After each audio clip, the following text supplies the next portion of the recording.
प्रेरणा हसनपुर के एक छोटे से गांव में अपने परिवार के साथ रहती थी और लकड़ियां काटकर उनका पेट भी पालती थी। तभी एक दिन प्रेरणा जंगल में लकड़ियां काट रही होती है। तभी वहां पर एक सुंदर सा लड़का फोटोग्राफी करने उस जंगल में पहुंचता है। दिल है छोटा सा, छोटी सी आशा, मस्ती भरे मन की भोली सी आशा, चांद तारों को छूने की आशा, आसमानों में उड़ने की आशा, दिल है छोटा सा, छोटी सी आशा। वाओ, कितना प्यारा वीडियो आ रहा है। कितना सुंदर जंगल है। ये पक्षी, ये जानवर बहुत ही अच्छे कैप्चर हो रहे हैं। और ये मेरे DSLR कैमरा में। अविनाश फोटोग्राफी कर ही रहा होता है कि तभी उसके पास कुछ जंगली कुत्ते आते हैं और जो उसके ऊपर हमला करना शुरू कर देते हैं। हेल्प हेल्प, कोई है यहाँ? हेल्प हेल्प, बचाओ। ये तो किसी की चिल्लाने की आवाज है। लगता है आज फिर किसी जंगली जानवर ने किसी इंसान पर हमला किया है। ये भगवान! तभी प्रेरणा उन जंगली कुत्तों से अविनाश की जान बचाती है। आप ठीक तो है ना? आपके शरीर पर तो बहुत जख्म आ गए हैं। आप एक काम करिए, आप मेरे साथ मेरे घर चलिए। प्रेरणा अविनाश को लेकर अपने घर पर आती है। ये देखिए, मैंने ये हल्दी चंदन का लेप लगा दिया है। अब ये जख्म बहुत जल्दी ठीक हो जाएंगे। शुक्रिया प्रेरणा जी, जो आपने जंगली जानवरों से मेरी जान बचाई। अब अविनाश अपने घर आ जाता है, जहाँ वह अपने कमरे में बैठकर प्रेरणा के बारे में सोचते हुए कितनी सुंदर लड़की थी वो। लड़की तो मेरे दिल और दिमाग से निकल ही नहीं रही। प्रेरणा के ख्यालों में अविनाश इतना खो चुका था कि अब आए दिन जंगलों में आकर फोटोग्राफी करता और देखते ही देखते प्रेरणा की भी अविनाश से अच्छी दोस्ती हो जाती है। तभी एक दिन, ये क्या है? इसको कैसे इस्तेमाल करते हैं? ऐसे खींचते हैं, यहाँ से इस बटन को दबाना होता है और यहाँ से क्लोज करके पिक्चर क्लिक हो जाती है। अब जहाँ अविनाश प्रेरणा को फोटोग्राफी करना सिखाता है, वहीं प्रेरणा उसे जंगलों के जानवरों से दोस्ती करना सिखाती है, जिससे अविनाश के अंदर से जानवरों को लेकर जो डर था वो खत्म हो जाता है। अब देखते ही देखते दोनों की दोस्ती प्यार का रूप ले लेती है। तभी एक दिन, चलो प्रेरणा, आज मैं तुम्हें अपना घर दिखाकर लेकर आता हूँ।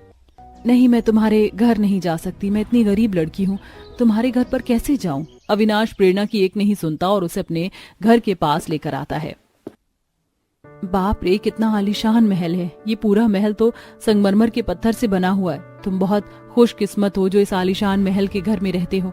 मैंने तो ऐसे महल सिर्फ कहानियों में ही सुने हैं और अखबारों की तस्वीरों में ही देखे हैं। कोई बात नहीं प्रेरणा, लेकिन अब तुम इस महल को देखने और इसमें रहने की भी आदत डालो, क्योंकि मैं जल्दी तुम्हें आलीशान महल की बहू बनाने वाला हूँ। ये क्या कह रहे हो अविनाश? मैं इस घर की बहू कैसे बन सकती हूँ? ये सच नहीं हो सकता। मैं एक बहुत ही गरीब लड़की हूँ और तुम्हारे माता पिता, क्या वो मुझ जैसी गरीब लड़की को एक्सेप्ट करेंगे अपने महल जैसे घर में? अरे प्रेरणा, तुम चिंता मत करो। मेरे माता पिता की खुशी उसी में होती है जिसमें मेरी खुशी होती है। अब कुछ ही दिन बाद अविनाश प्रेरणा से शादी करके उसको महलों में लेकर आता है। अरे बेटा, ये सब क्या है? तूने शादी कर ली और तूने मुझे बताना जरूरी तक नहीं समझा? माँ, मैं तो आपको सभी चीज बताने ही वाला था, लेकिन चीजें इतनी जल्दबाजी में हो गई कि आपको बताने का समय ही नहीं मिल पाया। ठीक है बेटा, अब जब शादी हो ही गई है तो ठीक है।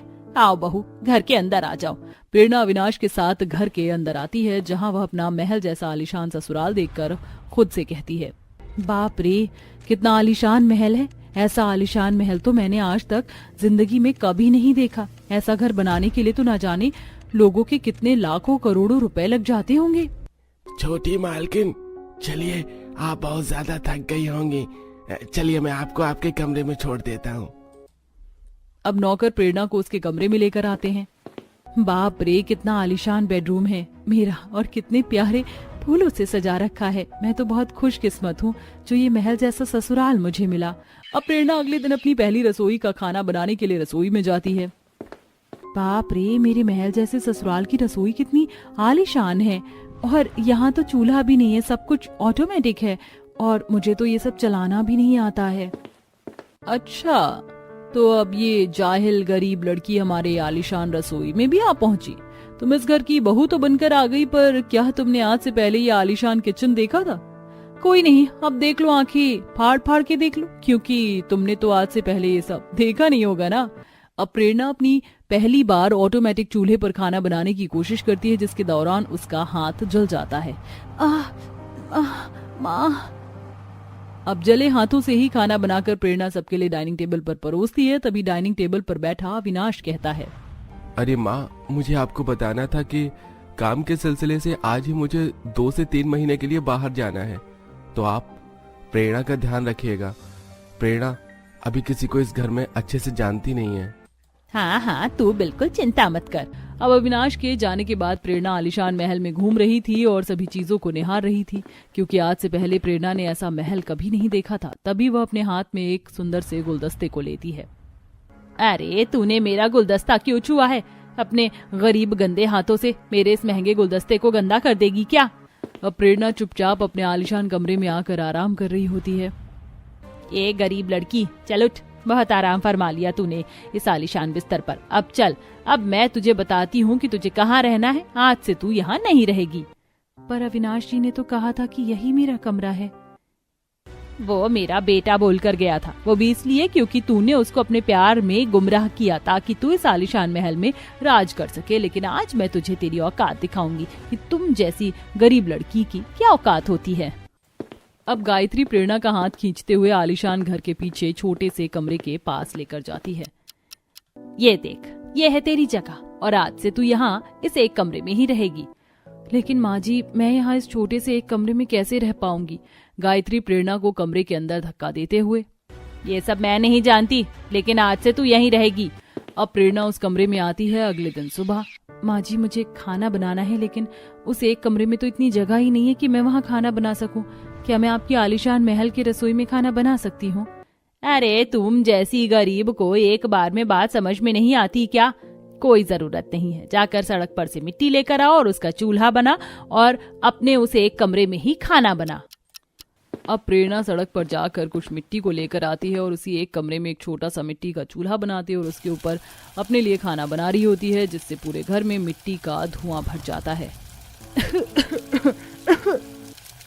अब खाना बनाने के बाद प्रेरणा, माँ जी, क्या मैं आपका बाथरूम यूज कर सकती हूँ? उस एक कमरे में नहाने की बिल्कुल भी जगह नहीं है।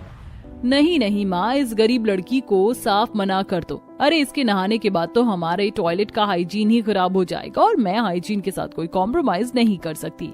नंद की बातें सुनकर प्रेरणा अपने कमरे में आती है और अपने उस एक कमरे में थोड़ी सी जगह पर कपड़ा लटकाकर वहीं नहाना शुरू करती है। अब प्रेरणा जैसे ही नहाती है कि उसका सारा पानी फर्श पर बिखर जाता है और कुछ पानी चूल्हे के ऊपर गिर जाता है, जिससे चूल्हा पूरी तरीके से गीला हो जाता है। बेडशीट भी उसकी गीली हो जाती है जिस पर वह सोती थी। हे भगवान, मेरे नहाने के कारण तो मेरा सारा चूल्हा गीला हो गया, फर्श पर पानी बिखर गया और मेरे बनाए हुए खाना भी खराब हो गया। अब मैं क्या खाऊंगी? अब जैसे तैसे प्रेरणा अपने एक कमरे में गुजारा कर रही थी। ऐसे ही दिन गुजरता और देखते ही देखते प्रेरणा की हालत बहुत ज्यादा खराब हो जाती है और वह कमजोर, बीमार और दुबली पतली हो जाती है। ऐसे ही एक दिन वह अपने बिस्तर पर आराम कर रही होती है कि तभी अविनाश शहर से 5 महीने खत्म करने के बाद अपने घर लौटता है। प्रेरणा, कहाँ हो तुम? प्रेरणा, प्रेरणा, मैं कब से तुम्हें ढूंढ रहा हूँ। हॉल में भी देख लिया, रसोई में भी देख लिया और तुम कमरे में भी नहीं हो। कहाँ हो प्रेरणा तुम?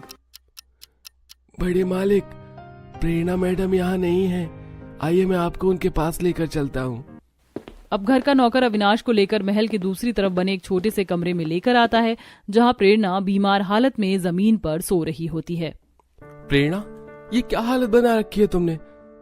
और चूल्हा, ये पानी, ये जमीन पर बिस्तर, ये सब क्या है? अब अविनाश को देखते ही प्रेरणा अपने आंखों के आंसुओं को रोक नहीं पाती और वह उसकी गैर मौजूदगी में उसके साथ हुए सभी अत्याचारों को उसे बता देती है। तभी वहां पर गायत्री और कोमल भी आ जाती हैं। बस, अब बहुत हो गया। जिस घर में मेरी बीवी की इज्जत ही नहीं है, उस महल जैसे आलीशान घर में मुझे भी नहीं रहना।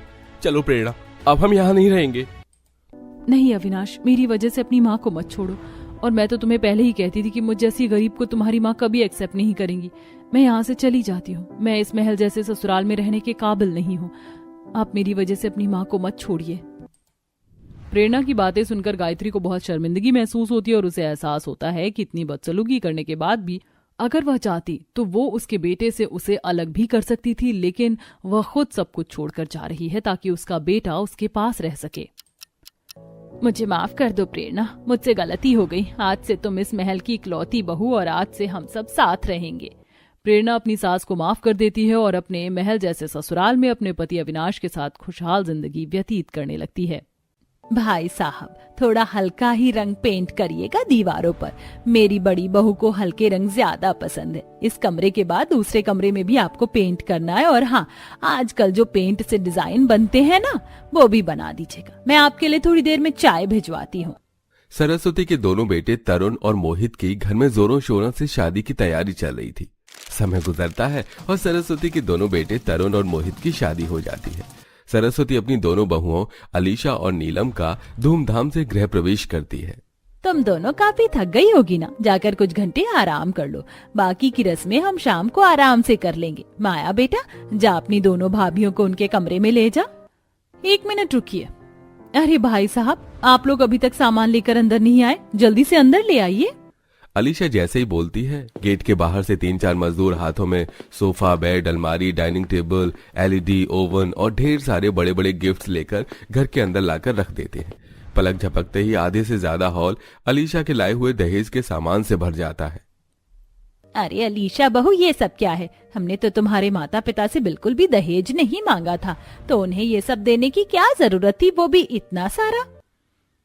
मेरे पापा के पास पैसों की बिल्कुल भी कमी नहीं है, इसलिए दहेज में उन्होंने हर चीज मुझे एक से बढ़कर एक दी है।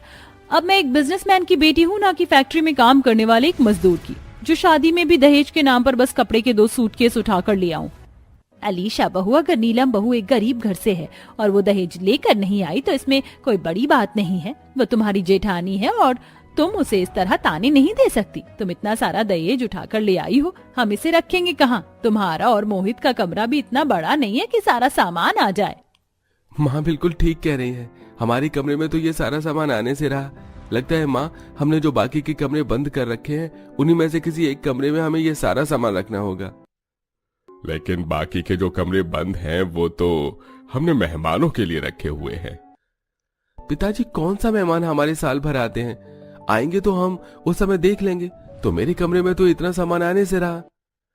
सरस्वती के पूरे घर में 10 कमरे थे, जिसमें से एक कमरे में सरस्वती और उसके पति रहते हैं। बेटी एक कमरे में और उसके दोनों बेटे एक कमरे में रहते थे। शादी के बाद जब अलीशा ढेर सारा दहेज लेकर आती है, तो उन बंद 5 कमरों में से एक कमरा उसके कमरे के अलावा अलीशा को दे दिया जाता है, जहां अब देवरानी के पास रहने और सामान रखने के लिए 2 कमरे थे। वहीं जेठानी के पास सिर्फ एक ही कमरा था, और ऐसे ही कुछ दिन गुजर जाते हैं। दहेज का जो भी सामान लेकर आई थी, वो तो मैंने दूसरे कमरे में अच्छे से शिफ्ट करवा दिया है, लेकिन इस बड़ी एलईडी का क्या करूं? एक काम करती हूँ, इसे भी एक कमरे में शिफ्ट करवा देती हूँ। और वैसे भी मेरे घर में तो मेरा एक मिनी थिएटर बना हुआ था, क्यों ना अपने ससुराल में भी मैं कुछ ऐसा ही करूं। अलीशा कंपनी से वर्कर्स को बुलाकर एक और कमरे में अपने दहेज में लाई हुई बड़ी सी एलईडी लगवा देती है, जिसे देख सरस्वती, ये क्या बहू, तूने ये कमरा खुलवाकर एलईडी क्यों लगवा दी? अगर तुझे एलईडी ही लगवानी थी तो तू हॉल में या अपने कमरे में भी तो लगवा सकती थी। हॉल में तो पहले से ही टीवी, और मेरे कमरे की कोई भी वॉल पर इतना बड़ा एलईडी सूट नहीं करता, और दूसरे कमरे में तो सिर्फ सामान रखा हुआ, इसलिए मैंने इसमें ये एलईडी लगा दी। वो क्या है ना, मुझे मूवीज और सीरीज देखने का काफी ज्यादा शौक है, इसीलिए जब आपका भी कुछ देखने का मन करे तो मुझे बता दीजिएगा। हम दोनों मिलकर इस बड़ी सी एलईडी पर देखेंगे इस कमरे में। धीरे धीरे कर अब जहां अमीर देवरानी के पास रहने और सामान के लिए 3 कमरे हो गए थे, वहीं बेचारी गरीब जेठानी अभी भी एक ही कमरे में अपना गुजारा कर रही थी। अरे भाभी, ये डॉग किसका है? बड़ा ही प्यारा है। इसका नाम लिली है और ये मेरा ही पेट है। वो क्या है ना, आज मैं मायके गई थी तो मैं इसे वहाँ से ले आई। इसे मेरे बिना रहने की बिल्कुल भी आदत नहीं है। माँ बता रही थी कि मेरे बिना ये ठीक से कुछ खाती भी नहीं है। अब ये हमारे साथ ही रहेगी। मोहित को तो जानवरों से बड़ा ही डर लगता है। अगर तू इसे अपने कमरे में रखेगी तो बेचारा तो कमरे में आएगा भी नहीं। तो क्या हुआ माँ जी, हमारे घर में अभी भी पूरे 2 कमरे खाली हैं। उसमें से एक कमरा मैं अपनी प्यारी लिली को दे देती हूँ। क्या कहा बहू तूने? एक कुत्ते के लिए अब तू एक पूरा कमरा ही लेगी? अरे ये छोटा सा तो कुत्ता है, इसे एक डॉग हाउस लाकर उसमें रख दे या आंगन में बांध दे। माँ जी, ये भले ही आपके लिए एक नॉर्मल डॉग है, लेकिन मेरे लिए मेरी जान है। मेरे मायके में भी मैंने इसके लिए एक अलग से कमरा बनवा रखा था। इसे शुरू से ही खुली जगह में रहने की आदत है, और भला मैं इसे आंगन में कैसे जोड़ दूं? किसी ने इसे चुरा लिया तो?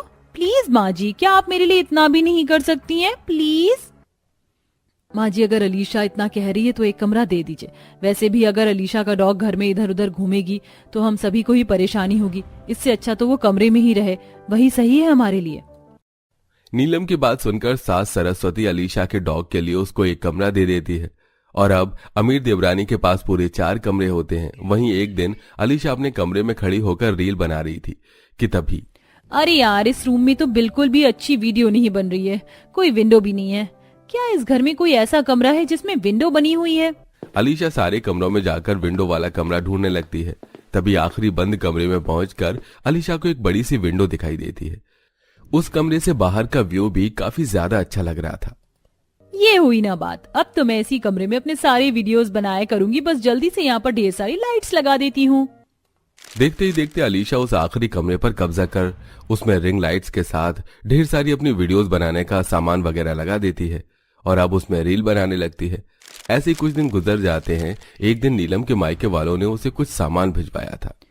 अरे यार, ना जाने माँ इतने सारे कपड़े और ये सामान देखकर क्यों चली गई। कमरे में तो मैं हर जगह कुछ ना कुछ रखा है। काम करती हूँ, इसे ले जाकर अलीशा के वीडियो बनाने वाले कमरे में रख देती हूँ। थोड़ा सा ही तो सामान है, उसे क्या ही परेशानी होगी। सारा सामान नीलम अलीशा की वीडियो बनाने वाले कमरे में रख रही होती है कि तभी वहां अलीशा आती है। जेठानी जी, आप ये क्या कर रही हो? आपको पता नहीं है ये कमरा मेरा है? हाँ पता है, वो तो बस यहाँ मैं थोड़ा सामान रखने के लिए आई थी। मैंने क्या कहा आपने सुना नहीं? इस घर के जो एक्स्ट्रा 5 कमरे हैं वो मेरे हैं। इसमें सिर्फ मेरा ही सामान रहेगा और मेरी मर्जी से ही कोई इस कमरे में आएगा। अपना ये सामान उठाओ और निकलो मेरे कमरे से। अलीशा नीलम को उसके सामान के साथ कमरे से बाहर निकाल देती है, जिससे नीलम को काफी बुरा लगता है। वहीं अलीशा के कहने को 5-5 कमरे थे, लेकिन अलीशा किसी भी कमरे की ठीक से सफाई नहीं करती थी। हर कमरे में हमेशा गंदगी फैली रहती थी, जिसे देख सरस्वती, अलीशा बहू ने तो सारे कमरों में गंदगी फैला रखी है। हर जगह मक्खियां भिन भिना रही हैं। कितनी बार कहा इससे कि कमरा साफ कर, लेकिन ये है कि सुनती ही नहीं है। ऐसे ही कुछ समय गुजर जाता है। सरस्वती के घर उनके कुछ मेहमान आते हैं। सबके खाने पीने के बाद नीलम किचन में बर्तन धो रही होती है। वहीं अलीशा सबके लिए कस्टर्ड बनाती है। तभी सरस्वती किचन में आती है। अलीशा बहू, इन लोगों का आज रात यहीं रुकने का प्लान है, इसलिए तेरे एक कमरे में मैं इन्हें ठहरा रही हूँ। माँ जी, आप मेरा कमरा इन्हें कैसे दे सकते? एक कमरे में तो मैं और मोहित रहते हैं, दूसरे कमरे में मेरी लिली और तीसरे कमरे में एलईडी रखा हुआ है। अगर ये लोग लिली के साथ रहेंगे तो मेरी लिली इनसे डरेगी और एलईडी के कमरे में कुछ तोड़फोड़ कर दिया तो। और एक कमरा तो दहेज के सामान से ही भरा हुआ है और जो मेरा रील बनाने का कमरा है उसमें भी कितनी सारी वायरिंग हो रखी है। अब उन सबको हमें निकालना पड़ेगा। सॉरी माँ जी, लेकिन मैं अपने 5 कमरों में से एक भी कमरा नहीं दे सकती। अलीशा बहू, क्या कह रही है? तेरा दिमाग तो नहीं खराब हो गया? अब मेहमान क्या हॉल में सोएंगे? माँ जी, आप थोड़ा धीरे बोलिए। अगर मेहमानों ने सुन लिया तो हमारे घर की बेइज्जती होगी। एक काम करिए, मैं और आप माया एक कमरे में सो जाएंगे और पिताजी और ये हॉल में, बाकी आपके कमरे में मेहमान सो जाएंगे। बाहर मेहमान बैठे हुए थे, इसलिए नीलम की बात मानकर सरस्वती ऐसा ही करती है। अगले दिन जैसे ही मेहमान घर से जाते हैं तो सरस्वती अपनी बेटी माया के साथ मिलकर अलीशा और मोहित के कमरे को छोड़कर बाकी सारे कमरों का सामान और उसके डॉग को हॉल में रख देती है और बाकी के 4 कमरों में ताला भी लगा देती है। अलीशा जैसे ही बाहर से आती है तो अपना सामान हॉल में देखकर काफी हैरान होती है। माँ जी, ये सब क्या है? आपने मेरा सारा सामान, यहाँ तक कि लिली को भी हॉल में रख दिया। इस घर में जिस तरह नीलम बहू अपने छोटे से कमरे में रहती है उसी तरह अब तुझे भी रहना होगा। तेरे इस कुत्ते और सामान के लिए अब हमारे घर में कोई जगह नहीं है। घर में इतने सारे कमरे हैं और आप कह रही हैं जगह नहीं है। अलीशा, तुम्हारे कहने पर माँ जी ने तुम्हें एक एक कर सारे कमरे दे दिए, लेकिन जब कल हमें जरूरत थी तो तुमने एक भी कमरा नहीं दिया। जानती हो कल मेहमानों के सामने घर वालों की कितनी बेइज्जती हो सकती थी। हम सबका यही फैसला है, या तो तुम इस सारे सामान और कुत्ते को घर से बाहर निकालो या तो उनके साथ यहाँ से चली जाओ। अपने ससुराल वालों को इतने गुस्से में देख अलीशा उनसे कुछ नहीं कह पाती और सारा एक्स्ट्रा सामान उठाकर सीधा अपने मायके भिजवा देती है। वहीं अपने डॉग के लिए भी अब आंगन में एक छोटा सा डॉग हाउस बनवा देती है, जिसे अब दोनों देवरानी जेठानी के पास बराबर के 1 कमरे होते हैं।